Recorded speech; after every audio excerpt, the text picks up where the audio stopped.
হাটহাজারীর শিক্ষার্থীদের মধ্যে চারা বিতরণ ও বৃক্ষরোপণ কর্মসূচি সম্পন্ন হয়ে বিস্তারিত হাটহাজারীর প্রতিনিধি তারেকুল ইসলামের প্রতিবেদন।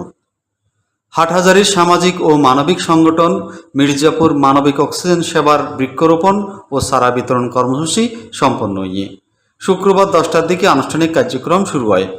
রাশেদুল ইসলামের পরিচালনায় সংগঠনের সভাপতি সৈয়দ মোহাম্মদ সাব্বির হোসেনের সভাপতিত্বে অনুষ্ঠানের মধ্যে আরও উপস্থিত আছেন মির্জাপুর বালিকা উচ্চ বিদ্যালয়ের সহকারী শিক্ষক মোহাম্মদ সামুন, সহ সাংগঠনিক সম্পাদক রফিকুল ইসলাম, সহ অর্থ সম্পাদক হাফিজুর রহমান রাফসান, দপ্তর সম্পাদক মোহাম্মদ সাদমান, ধর্মীয় সম্পাদক হাফেজ আবদুল্লাহ রায়হান, ডাক্তার ইমন দে, তারেকুল ইসলাম দৌলত, হাফেজ জিহাদ, দুবাই প্রবাসী রবিউল হোসেন ধ্রুব সহ আরও অনেকেই।